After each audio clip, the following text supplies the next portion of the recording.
Leafs GM Brad Treliving speaks at the midway mark of the season. What did we learn from his availability? And can the Maple Leafs bounce back tonight against the Dallas Stars?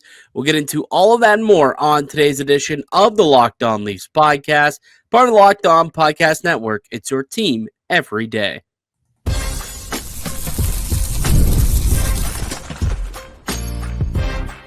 You're Locked On Maple Leafs, your daily podcast on the Toronto Maple Leafs. Part of the Locked On Podcast Network, your team every day.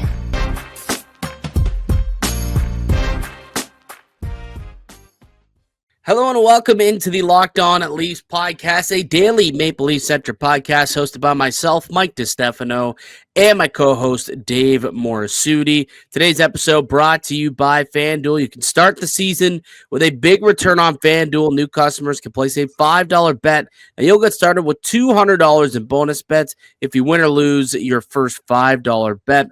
Visit FanDuel.com to get started. What's going on, Dave? It's good to have us back both on the pod at the same time for the first time since, I believe, before Christmas. First time in 2025, man. The dynamic duel is back. Yeah, what's going on, buddy? Appreciate you taking the reins for me last week while I was away sailing the seven seas on my end, and then I did the same for you the week before that. But now we're both ready to crush the rest of the regular season. You seem to get a little bit more color than I did, though. I spent too much time in the casino. That's the problem. Yeah. I knew where you were. I could have pictured where you were with the nice. I'm sure you had your nice shirts, your nice island shirts. Oh yeah, you got those. You rock those on the boat. Absolutely. Yeah, gotta. It's the only time you actually are able to wear those without getting weird looks. So I take full advantage of that. But happy to be back on the pod. Happy that we're both back and chatting Leafs again the way that nature intended it to be, Dave. And we'll get right into things here. And we've got a bit of a busy show. Got the Leafs back in action tonight, taking on the Dallas Stars. So we'll preview that game. Brad Treliving came out and spoke yesterday, unpromptedly, but I guess typically a little mid-season report from the GM, I guess, makes some sense. So we'll dig into what we've gleaned from that media availability, and then some news and notes from the Maple Leafs practice from yesterday. But we actually have a little bit of breaking news-ish, kind of. A report has come out, Dave, from Darren Dreger right before we started the show that says John Klingberg closing in on resuming his NHL career. Toronto among the teams with expressed interest. Decision coming in the next 2 weeks. 5 to 7 teams in the mix. Also mentions Ottawa and Edmonton among the two other teams that could have interest in John Klingberg. What do you make of that report? Well, two things on that. We did know that John Klingberg was skating and working with a team in Toronto. Actually, our good buddy Austin saw John Klingberg in Oakville. Just randomly saw him in Oakville, which I found quite hilarious. You know what this speaks to, Mike? The Leafs have found their solution for the power play. I tried to say that with a straight face. I will say I am a little surprised that Toronto is in the mix.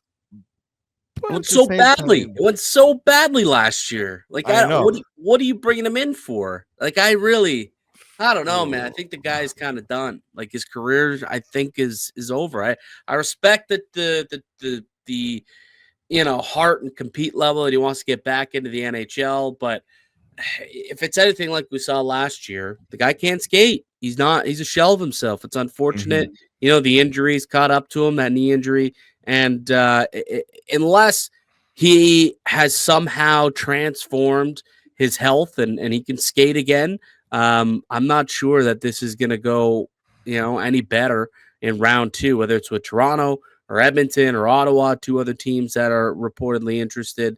Best of luck to John Klingberg, but geez, I don't know. I would not, if I was Brad Treliving, just based on how rotten of a situation it was last year, I probably would just go an alternative route. Like, I get Toronto wants to beef up their back end and they want to add some depth on D and add, a puck moving blue liner.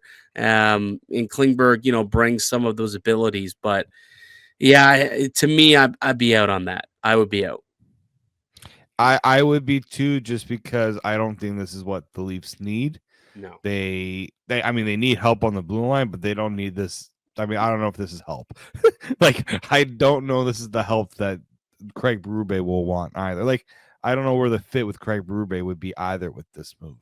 No, it's a good point. Yeah, does he really fit the Berube system? I don't know. We'll see where it goes. Like I said, that was a report from Darren Dreger, about 2 minutes before we got ready to record. And I'm like, I'm going to drop this bomb on Dave and see what he thinks of that breaking news. But yeah, it doesn't sound like either of us would be super enthused if John Klingberg ended up signing a deal with the Maple Leafs. But speaking of Klingberg and signings and what's going on with the team, Brad Treliving came out and spoke with the team yesterday, spoke with the media rather, touched on a couple of different things. They asked about the trade deadline.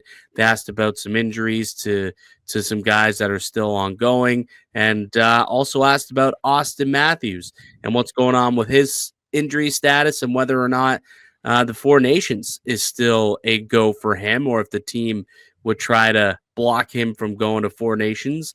An interesting conversation. What are a couple things that you pulled from it? Yeah, he didn't seem to be as, we'll talk with Auston Matthews first.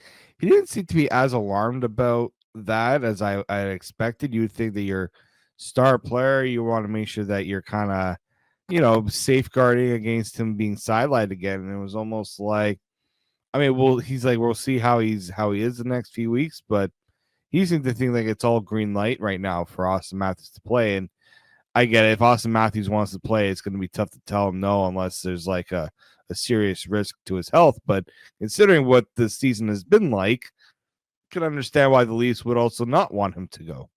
No, 100%. I mean, we've been talking about this for the last month plus that, Auston Matthews, this injury, this lingering back injury, or we believe it's a back injury, I suppose, highly reported back injury, it's something that's plagued him all season long. And all it took was that one hit in Buffalo to kind of re-aggravate it, and he's come back since and he's played fine. But all it takes is one hit in that Four Nations tournament to put him out of action again. And for a tournament that means nothing for the Maple Leafs, I mean, I would imagine that they would not love having him there.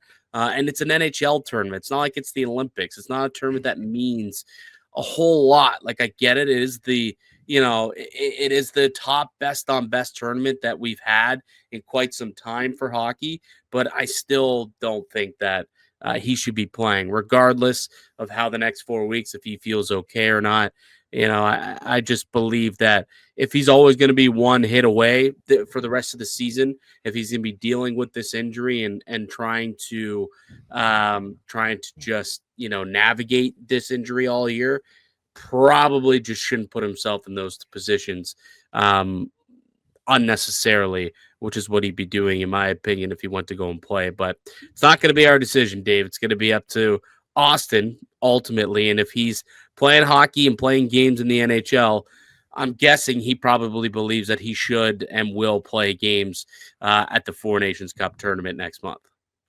Yeah, at the end of the day, they'll give him kind of the last nod of what he wants to do, but just hope that the right decision is made in terms of the long-term future of this team and what the season means for this team. Yeah, you would think, and especially as the captain, to make the decision for the crest, not the back of the last name, and not the flag of your country. You get paid very handsomely. You wear the C for the Toronto Maple Leafs. You got to think of the team, and that's really what it comes down to. But we'll see. We'll see what ends up happening. Still a few weeks until that decision has to be made. All right, we'll get back into some big updates from practice yesterday. Auston Matthews has a new surprise line mate. Who is it? We'll tell you that on the other side and tee up tonight's Leafs and Dallas Stars game. I'm Mike DiStefano with Dave Morassutti. The Locked On Leafs podcast continues on the other side. Today's episode is brought to you by FanDuel. From big upsets to game-winning drives, the NFL playoffs are better with FanDuel. Right now, new customers can bet $5 and get $200 in bonus bets guaranteed. That's right. That's $200 in bonus bets, win or lose. The FanDuel app gives you everything you need for live bets, same-game parlays, and so much more. Visit the website and go ahead. You can bet on the Leafs tonight. They've won 7 in a row against Dallas. Can they make it an 8th? Possibly sprinkle a little as moneyline underdogs. You can make that wager over on FanDuel. Just visit FanDuel.com to join today and get started with $200 in bonus bets. That's FanDuel.com. Make this playoff season unforgettable. FanDuel, an official sportsbook partner of the Locked On Network. The Locked On Leafs podcast continues with Mike DiStefano and Dave Morassutti. Leafs in action tonight, taking on the Dallas Stars, and we'll get to that preview momentarily. But we're going to see a bit of a different looking lineup in this game, Dave, than we saw over the course of the last couple and over the weekend. When your team doesn't score a goal, usually the coach is going to shake up the lines a little bit. And in practice on Monday, we saw a big surprise skating up on the top line with Auston Matthews and Mitch Marner, and that was one Steven Lorentz. Steven Lorentz, not Bobby McMahon, not Nicky Bobby, not Max Domi, not Matthew Nyes, obviously, no Nylander, no Tavares. It was Stevie Lorentz. What went through your mind when you saw that? Yeah, I was surprised. There's no other way to put it. I was surprised, and I was really trying to figure out why that would be. And my only thought of it was this line has been bad defensively. Mm-hmm. And there's probably, if you're looking at players who are probably one of the better forwards defensively, it is Steven Lorentz. So maybe it's a bit of you guys aren't pulling your weight defensively. Let's bring Steven Lorentz up there. But I'm like, which is wild though, because these are two guys who are Selke caliber players. Yep. Like, that's what's insane to me. In the fact, like, I was on the boat for that game against Carolina, so I wasn't able to watch the game per se, but I'm keeping track, keeping tabs. I click open the box score at the end of the game. Matthews a -6, Marner a -6. I'm like, what in the world happened in that game? And I went and I found the highlights and watched it. I'm just like, oh my god, like, what are we doing? I like how these players end up a -6 is unbelievable to me, but that probably does have something to do with it, I would imagine. And I think it's also more so the fact that Lorentz is going to do what Craig Berube wants him to do. Berube was asked about him in practice, and he said essentially just that he's got good size, he's got good pace, called him a good puck hound, a great forechecker, and he used his favorite term, simple. He puts a simple player, plays simple hockey. And he wants him just to go out there and win some loose puck battles for the team, whether it's on the offensive side of things, defensive side of things, along the boards. Like, that's what his job is going to be. Go out there and win some puck battles and get the puck up to Matthews and Marner and allow them to do their thing. We've seen some grinders in the past, go up and play with some star forwards. It's worked out, not just with the Leafs, but like around the NHL. We'll see if this one, if this can work out. There's not a lot of offense to Steven Lorentz, so it should be interesting. That's something I'm definitely intrigued by in tonight's game, to see how it works and how long of a leash it has. Like, if Lorentz is, if plays are dying on this guy's stick in the offensive end, and the moment's too big for him, we'll say. I don't think we'll see it happen that much. Like, it won't take long for Berube, I think, to go away from it if things aren't going well. Yeah, I don't think this is going to be a long-term thing, and I don't think, like, there are other players that if there's a struggle there, especially if Lorentz is looking out of place, Berube will move him. Like, he's got that sense to know when things aren't working. But yeah, definitely a surprise. I thought initially maybe someone was hurt and they just put Lorentz there as a placeholder. Right. Exactly. I thought that too until They actually we're like, no, this is what we're thinking about doing this, and should be interesting tonight against a team like Dallas, a really quality team. So, I guess it makes sense that they want to have a defensively sound forward up there with Matthews and Marner. So we'll see what that means for Steven Lorentz. Another thing in practice, the power play got a really good practice in. They had a lot of time to work on that power play, which is ranked 18th in the NHL right now. But they're going back to the five forward man units. So no Riley, no Timmins, no John Klingberg, obviously. Five forwards once again, and they'll give that a go and see if they can get this power play cooking. It's absurd that the amount of talent on this power play and they just can't get anything going. Like everything has been so perimeter, and they just need to find a way to break through. Like for the amount of skill on this unit, on this team, to be 18th ranked power play after like the last 3-4 years, they've been up in the top 10 every single season. They were the top power play a couple of years ago, and then third ranked power play, and it's kind of dropped off. And they've got to figure out a way to find. You got to find a way to get pucks in the back of the net. There's just no other way to put it. They got to start converting on the power play. It's going to kill them in the playoffs if they can't. Yeah, great. And that was something that Brad Treliving said. Like the power play is sort of I guess the priority for this team to figure out, because it's cost them games too. Like that game against Vancouver, you had 3 power play opportunities. You get one of those maybe early in the game where it's still close, and maybe the game sort of changes a little bit. But yeah, it's become it's always been a problem, but it's becoming a glaring problem that you just can't ignore. And clearly the team's not ignoring it because they spend a good amount of practice time on it, which they always do. But it seemed like, from what the reporters were saying yesterday, was a big focus was trying to figure out that power play, the passing, the shooting, the break-ins, right? Yeah.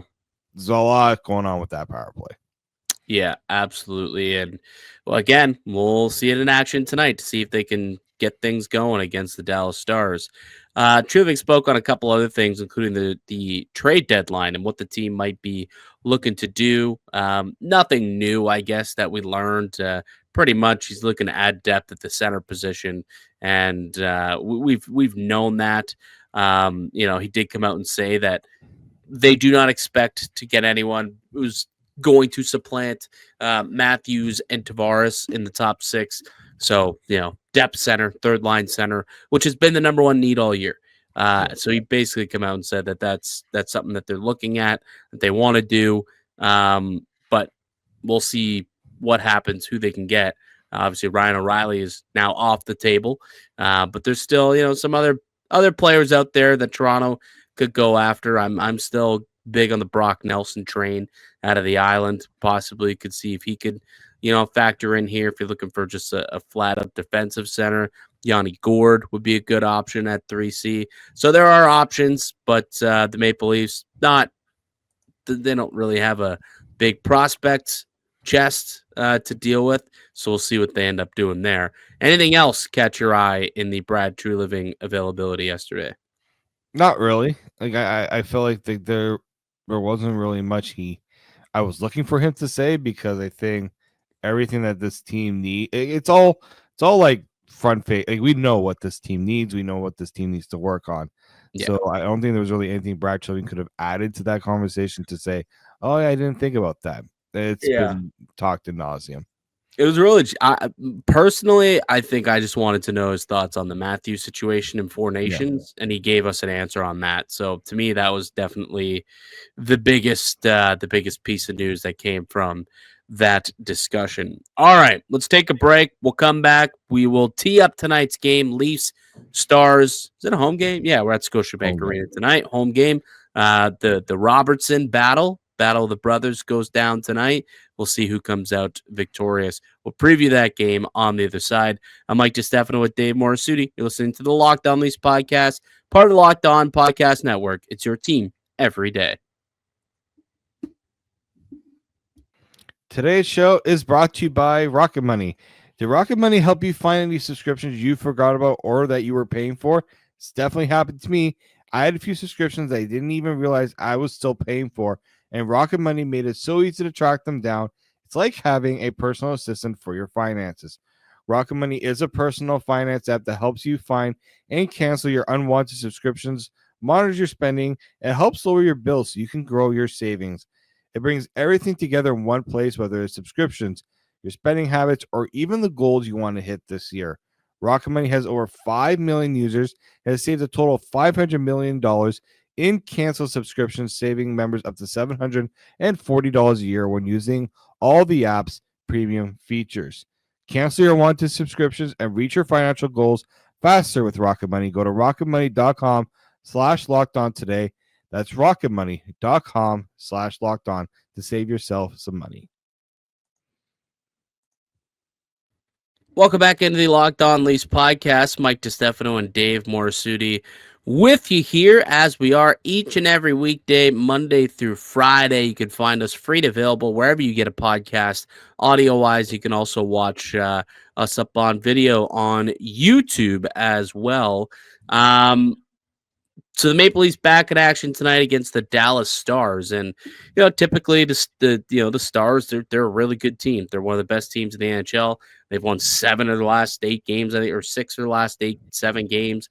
They won 6 or 7 in a row prior to losing to Ottawa the other night. So they've been rolling, and that usually would not be good for Toronto. Except the Leafs, Dave, have really handled Dallas well. They've won 7 games in a row against the Dallas Stars. The Stars just can't seem to find a way to beat Toronto over the course of the last couple of seasons. The last game a few weeks ago, the Buds chased Ottinger out of the net after 2 periods. They won that game 5-3. We'll see what the revenge game has in store for us with the Stars now coming into Toronto. But if I recall that game, was that the game that we saw the Domi, McMahon, and Robertson line break out? The correct line. That was the big coming out party for that line. Yeah. So, they're going to be together again tonight, and hopefully, they can find that, refine that chemistry again, and we could get some offense, some secondary offense out of these guys. But we've got a bunch of new changes to the lineup for the game, Dave. So why don't we take a look at the Leafs projected lines? Obviously, Domi, McMahon, and Robertson are going to be together. They're going to skate alongside each other on the third line as per usual. But, right up at the top, we talked about it in the last segment. Steven Lorentz, not a placeholder. He is getting ready to play the top line with Auston Matthews and Mitch Marner. I'm kind of shocked that they're deciding to do this. But we'll see what happens. It kind of reminds me a little bit of, remember, like when Alex Burrows went out to play with the Sedins back in the day in Vancouver. Kind of reminds me a little bit of that. Just a puck hounding grinder who will go to the net and play a simple north-south game. Maybe it'll work out, right? Maybe this will work out well, just like it did Burrows with Matthews and Marner back in the day, or with the Sedin brothers back in the day. Yeah, and just think of like the trajectory Lorentz has been on with the Leafs, right? Comes in as a PTO, really impresses the team to get. Oh yeah, this guy will be a staple on the fourth line. We've seen him play some third line with injuries and just things like that. Now the guy's playing on the top line. Like what a year for Steven Lorentz, really, when you think about it. But yeah, this is all about a player that's going to play the way Craig Berube wants him to play. And hopefully, provides even a little juice for Matthews and Marner, just kind of stabilize things, because that line hasn't been good enough the last few games. I was surprised that this was a change. Like a lot of people were calling for the end of the Matthews Marner partnership. Yeah, with the way the last 2 games have gone. So yeah, I'm curious to see. This might be one of those. All right, we'll try this. If it doesn't work, I'm gonna have to try something else. I think this is kind of, where Craig Berube is going. Yeah, like the simple fix typically is just flip Marner and Nylander, right? Yeah. And then go with the Matthews Nylander, Marner Tavares combo. We've seen that work many, many times. But no, Steven Lorentz is going to be the fixer of the Maple Leafs offense in the top 6, Steven Lorentz. So we'll see how that goes down tonight. But yeah, Nyes, Tavares, Nylander as their second line, McMahon, Domi Robertson as the third line, and then Connor Dewar, David Camp, and Ryan Reeves checks back into the lineup. So Revo will be taking on the Stars, and that's a pretty tough team. So it makes sense. They're a heavy squad. They've got a couple guys over there who could throw down, who could lay some big hits. You kind of want that. That's the reason why you have Reeves on your team for when team situations like this could arise. So makes sense to get Revo back in there. What are you looking at for the blue line tonight, Dave?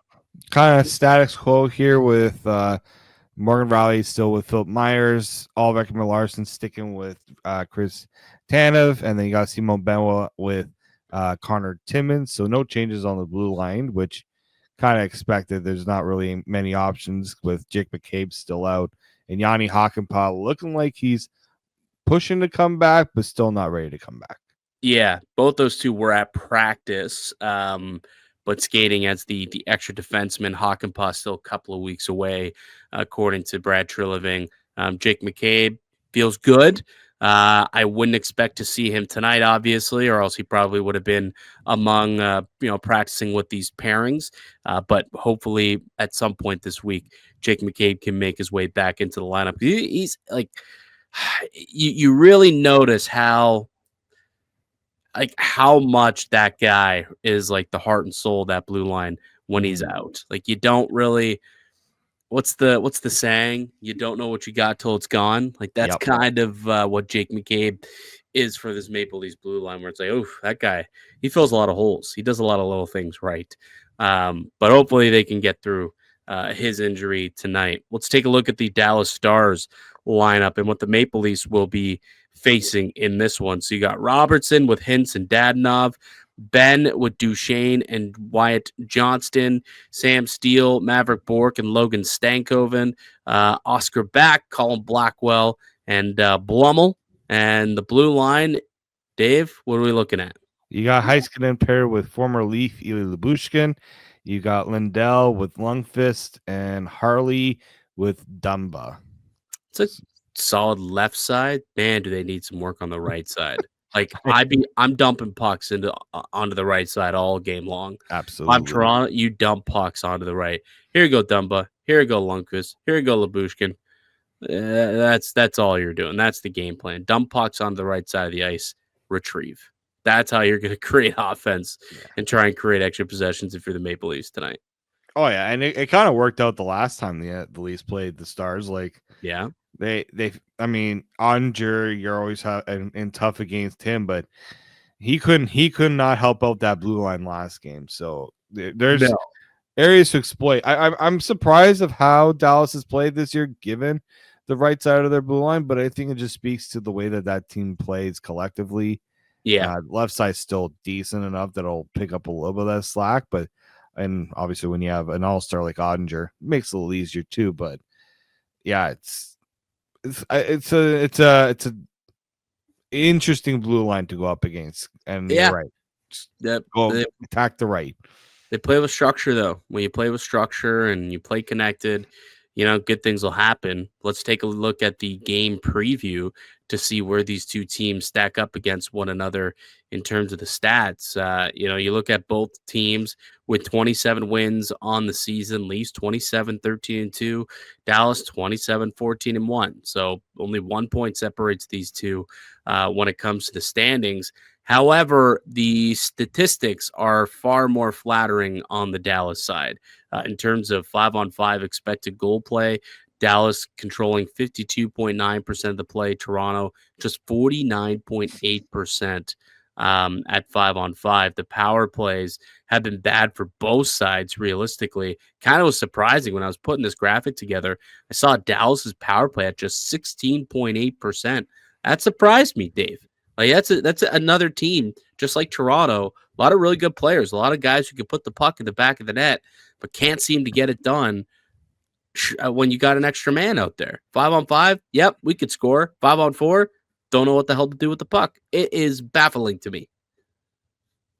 It is baffling, and when you consider the talent level on this team, it should not be the case, right? No. Like that's the frustrating part. Is this is a team that was built, especially up front, to be much better offensively than we've seen. And 5-on-5, yeah, those are Dallas wants to keep this at 5-on-5 a lot of ways. They do not want to give the Leafs any extra power play opportunities. They don't want to. Even themselves, like their power play hasn't been good either. I didn't realize how bad their power play was. I didn't That's think what I'm saying. Yeah, like, it's just so perplexing. but Dallas is a team that also, I mean, the injuries have taken a bit of a toll. Tyler Seguin, that's a tough injury to overcome for, given what he means to the team, and also just he's paid a lot of money too. So when you have a player like that out, it really does limit what your team's capable of doing. So maybe that plays a little bit of a role. But yeah, Dallas is a team that wants to play you at 5-on-5. They don't want to have to deal with the special teams battle at all. Yeah, although they do have, I believe, the number one penalty kill in the NHL. Them and the On Hurricanes. top of all yeah. that, yeah. So, that's it's going to be a tough matchup tonight. In Dallas, they can score and they can keep the puck out of the back of the net with Jake Ottinger. So it's going to be a tough matchup, but obviously Toronto should be ready to go and they should feel good about it. Like I said, they've won 7 straight games against Dallas, so they seem to have the recipe on how to beat them. They did just that a couple of weeks ago in Dallas. Now you're in Toronto. You've got the lineup. You've got the matchups you want. We'll see if they can get it done. Lastly, let's take a look at the locked on player to watch on the Dallas Stars tonight. We're looking at Matt Duchene. Matt Duchene, 16 goals, 38 points, 11 points on the power play. But Matt Duchene having a pretty good season. Another guy, same age as John Tavares, continuing to put up numbers later into his career. Yeah, I've always been a big Matt Duchene fan. I remember when the Predators bought him out, one of the 2 buyouts that they did, I'm like, oh, the Leafs should try and see if they can convince Matt Duchene to come home. Then he went to Dallas. I'm like, okay, yeah, I kind of understand that. He likes that sort of that area, playing in like the. Also, he gets to maximize his money playing for Dallas versus playing in Toronto too. Yeah. But yeah, no, he's been a great fit for Dallas, and he plays. He's a player that I think many had. Obviously, he had high expectations when he came into the league. There was that whole issue with Colorado, which then led to his trade to Ottawa, then to Nashville. So I've always kept in tabs with his career, but I've always been a big fan of even like last year's playoffs. I think that he had a couple of clutch goals. He wasn't like a big producer for Dallas, but he had some. He plays a steady 2-way game. He's got great speed. That's always been his calling card. Yeah, he's been a solid player his entire career. The last couple of seasons, he's really kind of resurrected things in Dallas. He's been a really good fit there with the Stars, and he's having another good season as well. 38 points, 16 goals so far on the year for 34-year-old Matt Duchene.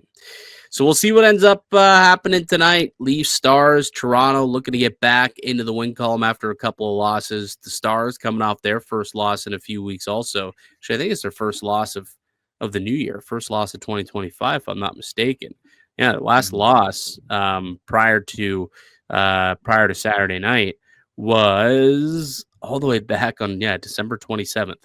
So Toronto looking to pile up the L's there for the Dallas Stars and make it an Ontario sweep tonight and keep their winning streak against Dallas alive. We'll see what happens. Should be a fun one, Dave. All right, that'll do it for us here today on the podcast. I'd like to thank you all for listening and supporting the show. You can subscribe to the Locked On Leafs podcast on all platforms and receive daily Leafs content. Follow myself on Twitter at Mickey_Canuck. Follow Dave at D_Morassutti and follow the show as well at Locked On Leafs. We'll be back with another episode for you guys tomorrow to recap Leafs and Stars. Go Leafs, go. Enjoy the game tonight. But until then, keep it locked right here on Locked On Leafs.